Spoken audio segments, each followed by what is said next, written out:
You know, in the world of global finance, there's a figure with more power than most presidents and way more influence than any king.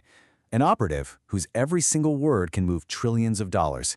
This operative, they work for the world's most exclusive intelligence agency, the Federal Reserve. So, who is this agent? What makes them so powerful? Well, they don't carry a gun, but their weapon of choice, it can bring entire economies to their knees or lift them right up from the brink of collapse. They're known simply as the chair. And it's funny, just like every movie nerd has their favorite James Bond, every economics nerd has their favorite Fed chair. The parallels are actually pretty striking when you look at it. Instead of a license to kill, the Fed chair has a license to print money. They save the economy from recession, not the world from villains. And their weapon isn't a pistol, it's monetary policy. Okay, so what is the job officially? The chair is the head of the whole U.S. central banking system. They get nominated by the president for a 4-year term, and their mission, basically, is to guide the economy by setting interest rates, keeping an eye on the nation's biggest banks, and maybe most importantly, trying to keep the entire financial system from blowing up. It's easily one of the most powerful and scrutinized jobs on the entire planet. So, to understand where we might be going, we really have to understand the agents who've come before. Each one has left their own distinct mark, kind of shaping the role for whoever comes next. So let's meet the legends of the service.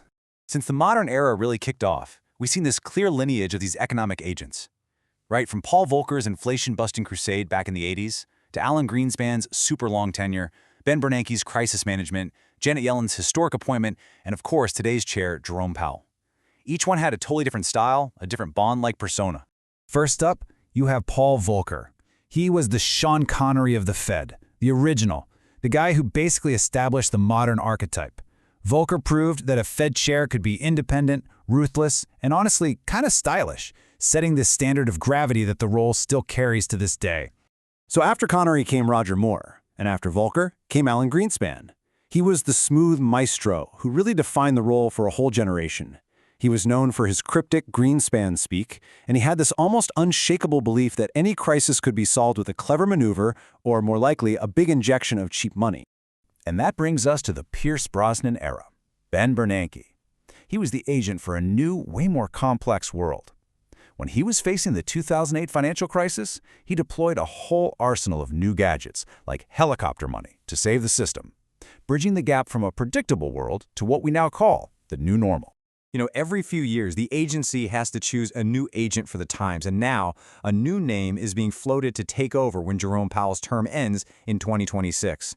And he is a stark departure from his predecessors. His name is Warsh, Kevin Warsh. So what kind of Bond would Warsh be? Well, think Timothy Dalton. Yeah, he's seen as the serious, gritty agent, the one who's tasked with reminding the world that this is a hard-edged, rules-based job, especially after years of more flexible, kind of vibes-based policy. He might just be the transitional palate-cleansing agent the system needs. And make no mistake, Warsh isn't some outsider. He's a veteran of the system. I mean, he was a Federal Reserve governor during the 2008 crisis, he served as a special assistant to the president on economic policy, and he's currently a fellow at the Hoover Institution. This guy knows exactly how the agency works from the inside out. So if Warsh gets the job, what would his mission even be? What new tactics and strategies would he bring to the field? Well, it's being called the Warsh Doctrine, and it represents a radical change in strategy. His plan is basically a 3-step mission. First, something called a barbell strategy, which means doing 2 opposite things at once. He wants to cut interest rates to spur growth while also shrinking the Fed's massive balance sheet. That's all the assets it bought to support the economy, to fight inflation. Second, he's a big believer in productivity magic, arguing that AI will let the economy grow faster without overheating. And third, institutional reform. He wants to end the modern era of forward guidance, making the Fed more mysterious, opaque, and strictly data-driven. No more signaling moves to the market for months on end. And just as important as what he would bring in is what he would throw out. A Warsh-led Fed would probably dismantle some of the core ideas of the last 2 decades of central banking. So what's on the chopping block? First target, the Fed put. That's the market's belief that the Fed will always step in to save falling stock prices. Warsh would likely let them fall. Next, the traditional Phillips curve, that old model that says low unemployment causes high inflation.